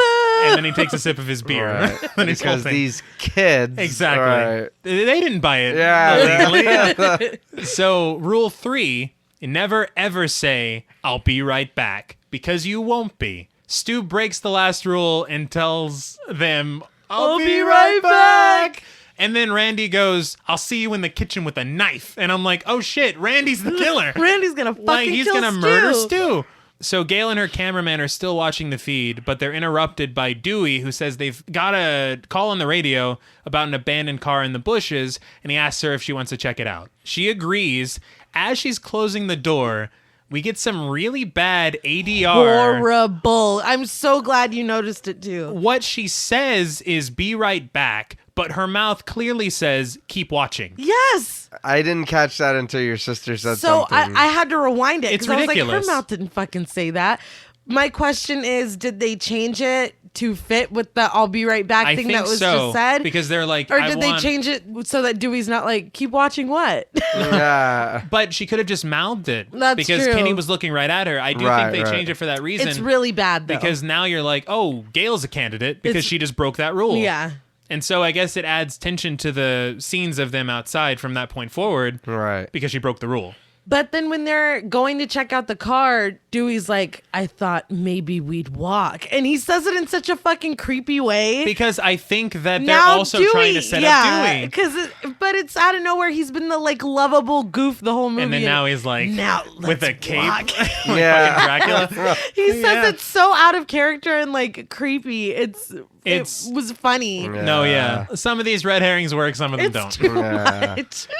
So the party is getting smaller and smaller as the guests are starting to leave. There's an interesting interplay upstairs and downstairs because while they're commenting on what's going on Halloween, their commentary fits perfectly with the shots they're showing of Billy and Sydney fooling around upstairs. Right. Thought it was pretty interesting. But the phone rings and Randy answers it. I'm not sure who it is. That was my question. Who is this? I would like to know because... And when he gets off the phone, he doesn't even say bye. No, well, nobody does in movies. I don't know why. True, but who was calling him? Everybody's here. Yeah. Everybody you know yeah. is in the house. Is it, hey, this is the school. We're just calling every student. But they tell him that Principal Himbry was murdered and that his gutted body is hanging from the goalpost at the football field. So naturally, everyone's like, let's go check it out. Yeah, which is Horrible. what? They're very excited about this. I'm like, Fonzie's dead. Yeah. Right. Fonzie. Aw. Yeah. So they leave, which leaves Randy on his own in the house to finish Halloween, I guess. A music cue from Halloween plays here. I noticed that. Yeah, Yeah. I did it's notice that. it's pretty good. So Dewey and Gail are continuing their semi-romantic walk on the way to the abandoned car, and they're flirting, and it's very sweet. It's cute. They have really good chemistry. They almost get hit by those speeding cars, though. And Dewey goes, slow down. Like Yeah, they, like they can they hear Yeah, you. no They can't hear shit. you, dude. And so he pulls Gail to safety, but in doing so, they kind of roll into a Of ditch. course they do. And they roll on top of each other. Of course they do. Yeah. And then they kiss. And Of course they do. she turns and she sees a car just abandoned, but she says, "Is that what you've been looking for?" And Dewey thinks that she's talking about Yeah. her, and he goes, "My whole life." It's Aw. very, very sweet. I don't mind it at all. But as they're looking at the car, they get up and look around, and they realize that the car belongs to Sydney's father, so they rush back to the house. Sydney and Billy are getting dressed upstairs, and Sydney asks him, she's like, "Hey, who was your one phone call whenever you were in jail?" Why is it important now? It literally doesn't matter. Of course, after they sleep with each you other. gave it up. Yeah, it doesn't matter. No. It's too late. Yeah. Wait, one more thing. Yeah, Like, what? you probably should ask that Maybe when you're talking before. about Meg Ryan movies and shit. But he's like, "Oh, I called my dad," and she's like, "You know, it's kind of funny that I saw the sheriff call your dad." And so he's like, "Fucking hell, what do I have to do to prove to you that I'm not the killer?" And he's asking her, but as he's asking her, Ghostface creeps in, and she's like, Dewey. No, Dewey, knock it off. No, not Dewey. Fuck. Fucking... What's his name? Billy. And you got there. Thank you. I needed help. But Ghostface stabs the shit out of him, and he turns around covered in blood and very dramatically collapses on the bed. Yeah. And somehow Sydney has blood on her. He flung his arm. I guess it. I don't know. Trailed. And then, as he's dramatically flinging himself onto the bed, Ghostface wipes off the knife with his hand. Mm-hmm. Then we look at Sydney. Then we look back at Ghostface, and he wipes the blood off the knife with his hand. It was dirty. It needed more than one wipe. Sometimes you need more than one wipe. Yeah. Sure. So Sydney makes it out of the room, but somehow is confronted by Ghostface as she tries to make it downstairs. It's like, who designed this house? Because that room leads... Shit. I don't understand how this house works. It's a maze. Yeah. So Sydney goes back upstairs. It looks like an attic that she finds her way into. Yeah. It's the top floor of the house. But how does Randy hear nothing? He's really into this movie. He has to be. He hears nothing. Hey, Halloween's a classic. What can I say? So when she's inside, she blocks the door with a surfboard. So she crawls out the window and she's holding onto the ledge. I don't know what she expects to happen because Ghostface is right on her trail. He grabs her arm, but then lets her go, and it sends her falling 3 floors into the back of a boat that's parked in the driveway. That looked painful. Instead of screaming about her back being broken, she just stands right up. Yeah. Oh, no. I bet that would have hurt like Absolutely. a motherfucker. There's no way. My brother-in-law used to have a boat. And if I were to... seeing the way that thing was, there's no way. No. Yeah, she there's falls no flat way. Back Yeah. first. No, yeah. But she looks back up at the window and no one's there. Of course. And then she looks down and she sees Tatum's corpse all hung up in the garage door. Yeah. Doesn't scream though. Just like, damn it, another one? Yeah. Like, fuck. They've screamed for so much less in this movie. Her best friend. Yeah. Nah, that sucks. Sorry, Tatum. So inside the house, Randy is watching Halloween by himself and he's on the couch and he's clearly drunk. Right, which confused me because they sent Tatum, right? Yeah. They sent her to get the beer. She's been dead for how long now? And didn't come back. No. Never came Nobody back with went beer. to go and get any more. No. Because if somebody would have, they would have seen her dead in the garage door. Uh-huh. So what are you drunk off of? I don't know. What were you drinking? Where did you get this beer? Where did you... And another thing, so many people left the party, but nobody went by the garage door. Yeah. Oh, no. Yeah. I didn't even think about that. They all left out the front. Yeah. Everybody. It and was they exclusive. They really wanted to go see the principal. Nobody was looking around. Nope. They had one-track mind. They made a beeline.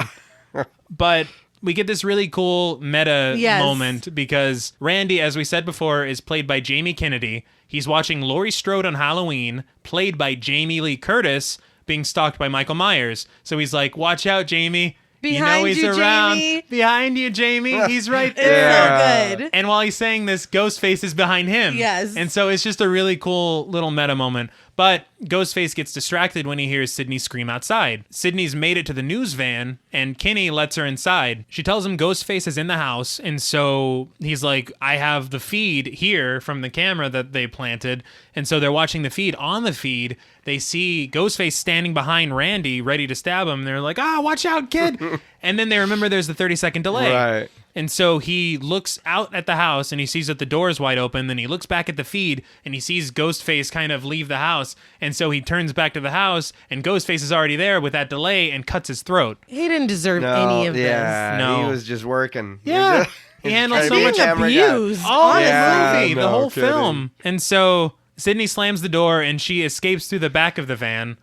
But she gets stabbed in the shoulder before she closes the door, which is it feels like an homage to Halloween because Laurie also got stabbed in the shoulder by Michael Myers. She crawls out through this little hole in the back of the truck, and Ghostface tries to go after her and can't fit. No. And literally pounds his fist on the ground like, damn it! It looks so funny. It's ridiculous. Foiled again. Like, it looks so funny. Damn you. Yeah. And can I say she only had one place to go? Why would he go in through the door she closed, wait for her outside? Yeah. I don't think he wanted her dead. Like, I don't believe it. So Dewey heads back into the house and he starts to clear the rooms downstairs looking for Sydney's father. Gail goes back to the news van but can't find the cameraman. But She realizes she's standing in blood. A lot of blood. So she gets into the van and she tries to call 911, but Randy pops up and he's like, "What's going on?" And she beats the shit out of him with the phone. With the phone. Again, poor Randy. No, yes, it's horrible. So she tries to drive away, but her windshield's covered in blood, and so she's trying to clean it off. And then as she's driving, the cameraman falls from the roof of the van. So he had to kill this dude. Yeah. Yes. Try to chase Sydney. Put him on the roof. Hoist him up onto the roof. And then go after her. This dude is... Ghostface means business. No. That's all I know. Jeez. But she heads down the road, and then Sydney jumps out into the middle of the road, and she's like, "Ah!" And then so Gail like screams and then swerves off the road and then crashes into a tree. Real bad. So Sydney makes her way back into the house and sees Dewey in the doorway. She calls to him and he replies, but then his legs buckle and it's revealed that he's been stabbed in the back. So then he collapses and then Ghostface pops around the corner like, "Miss me?" And so Sydney gets into Dewey's police cruiser and locks all the doors. But isn't this when she sees him collapse, she goes, "Dewey!" Yes. But her mouth clearly says no. Yeah. I don't know why they changed It's even worse that. than the Gail Weathers one from a little bit ago. I don't It's understand egregious. that. It's bad. It makes no sense why they did that. But she gets into the cruiser. Unfortunately, Ghostface comically reveals that he has the keys to the cruiser. Dramatically. Yes. So it's like a little cat and mouse game of them. Honestly, it's like whack-a-mole because once the door unlocks, she has to lock it, then it unlocks and he locks it. I'm sorry, this dude just ninja vanished. He does. Yeah, He's unlocking things, and you can't look at the rearview mirror or the side mirrors and see where he's at. There's no. It's like, there's no.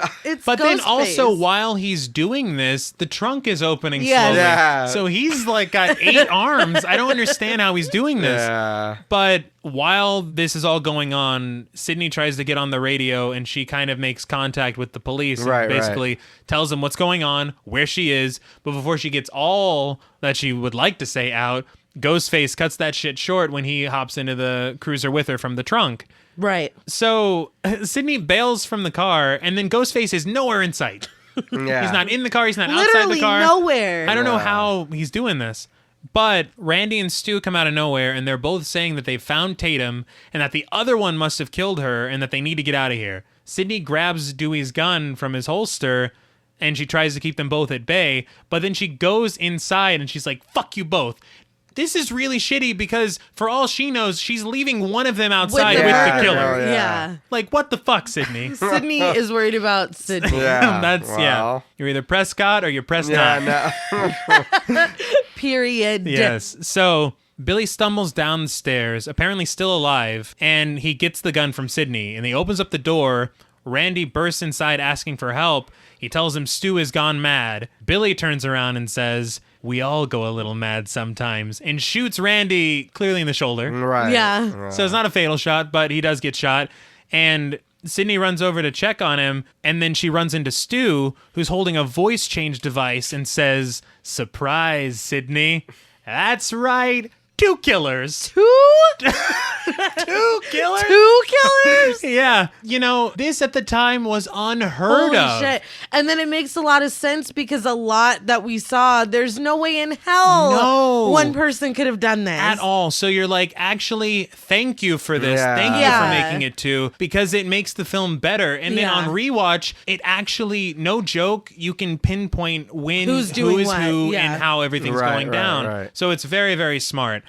But they do the thing that villains do, and they reveal their entire plan. Yeah. And monologue. And yes, long story short, Billy and Stu say that they're the ones that actually killed Maureen Prescott. They framed Cotton Weary. Turns out Sydney's mother was sleeping with Billy's father, and that's what caused his parents' divorce. That's why his mother left. So all of this was born out of revenge. Yeah. I gotta say, I read that Matthew Lillard wasn't satisfied with his performance in this movie. I read that too, which really is sad. It's upsetting to me because he is fucking fantastic. He's so great. In this part of the film specifically, and he is goddamn hilarious. No, yeah. And so much of it is himself. Yes, it's ad-lib. improvised. Yeah. It's so good. No, he's so great. So Stu says that he has one more piece of the puzzle that he wants to show to Sydney. And he's like, it's a scream, baby. So we finally get... Roll credits. Exactly.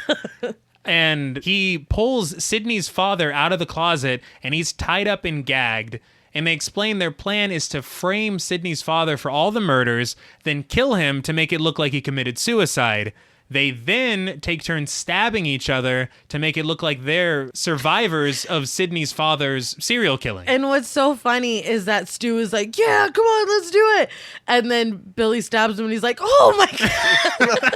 Yeah, well, they haven't. He was nowhere near as ready They as he haven't thought he been was. stabbed yet, so they're like, shit. Billy has. Yeah, oh, that's true. Well, wait, no, was he? Because he said that the blood was corn syrup and stuff, the same stuff they used in Carrie. He did say that. With the way that it was shot, we never saw the knife going in. That's right, true. because his back was to us. Yeah, so it could have all been a frame job. Well, Stu wasn't ready. No, he was not. And he's bleeding pretty profusely from Billy going a little bit crazy. Billy does have a great line here, though. He's like, movies don't create psychos. Movies make psychos more creative. That's such a good line. And you know Kevin Williamson patted himself on the back for that because that's pretty fantastic. But after some casual stabbing, Stu goes to grab the gun to take care of Mr. Prescott, but realizes it's missing. Out of nowhere, this is when Gail reappears, and she has the gun, and she explains how the story's going to end.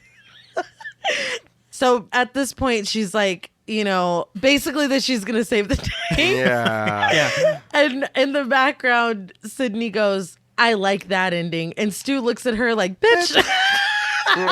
Dude, he does. I laughed out loud. No, because it's ridiculous. He turns around like, who fucking Come asked on, you? Man. So, unfortunately, Gail's very wrong because the safety's still on the gun. Billy very easily knocks her out and just takes the gun back. Very easily. And he pulls the gun on her and he's about to shoot her in the head. Right. But before he can make her the top story, Billy and Stu realize that Sydney's missing.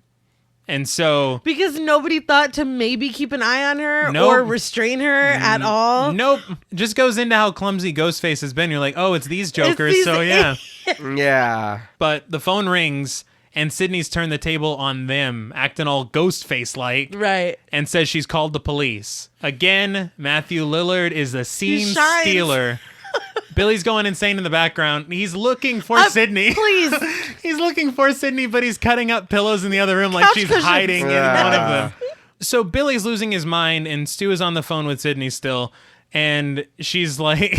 He goes, did you really call the cops? And she's like, yeah. And he's like, my mom and dad are going to be so mad at me.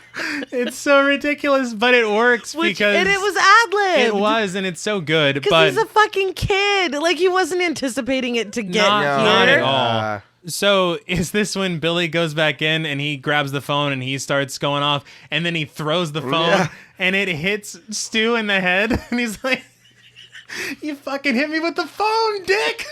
Again, another improv Ad-lib. line. Like Matthew So Lillard, funny. he's so great in these Damn, he last stabbed scenes. him too much. And Yeah. then, He's he's Also, feeling when- all woozy, and then he threw the phone at him. It's When she asked him what his motive was, and he goes, peer pressure. I'm far too sensitive. that's when Billy he grabs the snatches- phone. Yeah, it's so good, like, man. everything. He's so great No. in this. I feel bad that he thought that. 'Cause Yes. he's a scene stealer, but.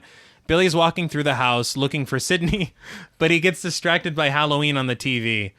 As who wouldn't? Come on. Yeah, it's a great movie. So Sydney bursts out of a closet in full Ghostface Why? costume. I don't know why she's wearing it. Yeah, she had to have found that And then put it on. I don't Yeah. understand, but she stabs Billy with She's an like, umbrella. this is gonna be poetic as fuck. It's a little on the nose. So she stabs him in the chest with an umbrella. And then Stu sees this and he attacks her. Very quickly, Skeet Ulrich had heart surgery when he was a child. Uh-huh. And has like metal mesh something in his chest. Oh, shit. And when the stuntman came out with that umbrella, it hit the metal in his chest instead of the pad that it was supposed to hit. Oh, And man. so him yelling out in pain and looking surprised is real. Oh. Like he was really God fucking damn. hurt badly well, from that. I bet. I can imagine. And Wes Craven's like, keep it in. Keep it in. Well, just keep going. It looked real, his did. reaction.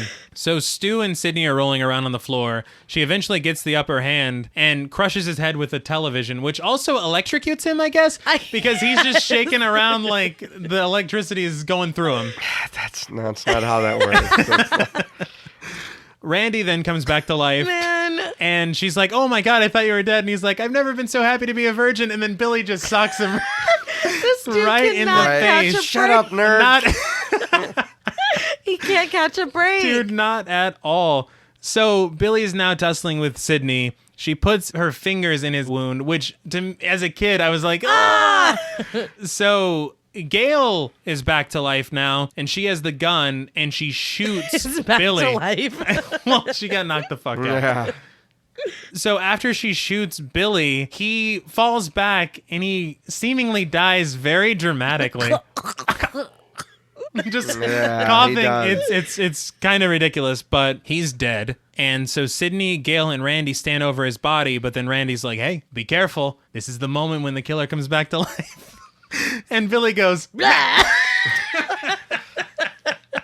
and so Sydney has the gun now, so she shoots him right in the head. But she goes, not in my movie. But like it did just happen. Yeah, it's too literally late. happened. Yeah, if she shot him before that, then yeah. But then she also would have been taken in for murder because it's a little overkill.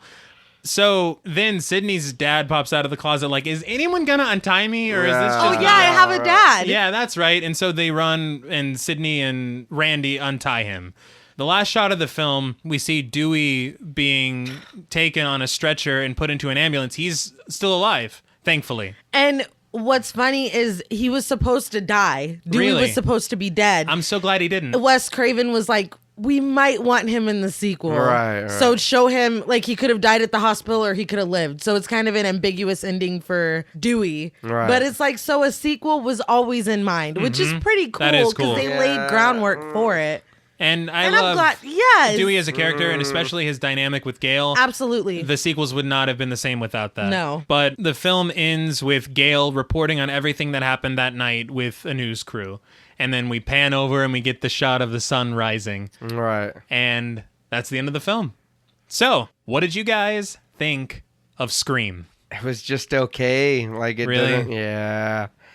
Like I said, I think the more I watch it, the more I just find things to pick out of it. And then it's just still kind of like, it's like, really? You know what I mean? I think, like I said at the very beginning, I'm confused. Am I supposed to take this as a real horror movie, or am I supposed to take it for what it is? Like a scary movie kind of thing. You know what I mean? Yeah. So it's like, what do I want to look at this? Yeah, it's meant to be a mix. I know, but I mean... It just doesn't, like, it was just all over the place for me, and it was just kind of like, you know? I love this movie. I agree. And even as an adult, there are a lot more holes than I thought that there were as a child. I still love this movie. Like, for instance, were they trying to kill Sydney when they attacked her at her house? I don't think so. Because that would defeat the whole purpose of the whole anniversary thing and all that. Or was it, okay, so Stu, you go, rough her up a little bit and then I'll come in and save her and then she definitely won't suspect me. I mean, it was like... It's a lot of misdirection and it's really, really neat. And that's down to the writing. Yeah. And I feel like it leaves it open just enough for you to speculate, like, how did Steve get on board? Like, in my mind, Billy killed Maureen. And then got Stu on board and was like, hey, you can kill Casey. Like, because I don't care. You know what I mean? She dumped you, man. Yeah. And then it just... So it's kind of like, it's enough to where you can kind of write the rest of the story in your mind, which is pretty cool without them being in the kitchen like, and I wanted to kill that bitch Casey. Yeah, like, because they never do, all the other murders. Or did he do all of this just so he can get laid? I mean, I don't know. He continued after. It's a little too elaborate, I'd say. It is interesting, though, that when Tatum dies, it's because Stu sent her in there. Yeah. I read that there was a theory that Tatum was in on it, and that's why she was so chill about seeing Ghostface. But she calls him Randy, though, and that ruins it. Yeah, that's true. Because she would know that it was either Stu or Billy. Yeah. But she is weirdly chill. She's like, take that off or Sydney will freak. But that's it. Yeah, no. It's great because for me on the rewatch of Scream, you can go back and you see the moments where they would switch off, the moments where everything makes sense. It's a surprisingly smart movie, I think. with cheese. Cheese. There's plenty For of cheese. sure. This is not a perfect movie. Absolutely not. I'm like I said at the beginning too. I'm not saying that it's a completely bad movie, Right? Because it's not. But No. for me, it's just not something that I care to watch. Mm-hmm. Like honestly, like it wouldn't matter to watch this or any of the sequels. Do you respect it for what it did for the genre at the time? Because it kind of revitalized it. I think, and then I'll be honest with you, I think at the time I was too young to even kind of pay attention to what was going on, and. Well, I mean, I was younger than you, but In retrospect. I do. Like I said, it is what it is. Okay. And it did a lot for movies because you see them imitate it. Yes. And you see them use things that they did. So obviously it did have an effect, and it was good for people to copy it. Oh, well, Scream did it. Let's try that. Yeah. Or you know what I mean? Let's try to replicate what they did or whatever.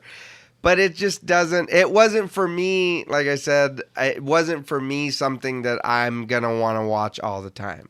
I get that. I feel like if it wasn't that big of a deal to you when you were growing up, right? I can see how someone would watch it and be like, it was but fine. That goes back to, too, you guys like Creepshow 1 over Creepshow 2. I prefer Creepshow 2. Because it was more of a staple. Right. Yeah. I prefer 2 over the first one because I watched it more. I mean, again, in all of these, it all comes down to personal preference or even the amount of nostalgia you have with the movie. It's better for you when objectively you can look at it and be like, that wasn't that good. Yeah, no.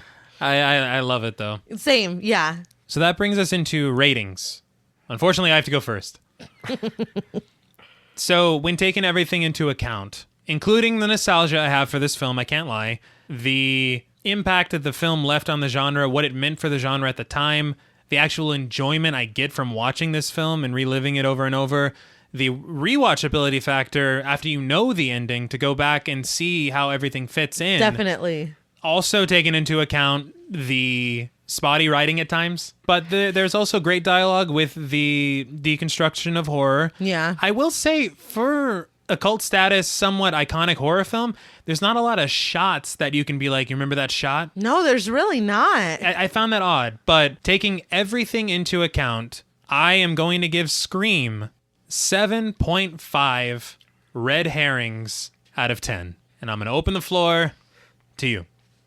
I'm just going to, I guess, play it safe and just kind of go the middle of the road. So I'm going to give it a 5 red herrings, but only because I'm not going to say that I hate the movie or I love it. I just kind of want to stay in the middle with it. Like I said, I will watch it, but I'm going to complain about what's going on.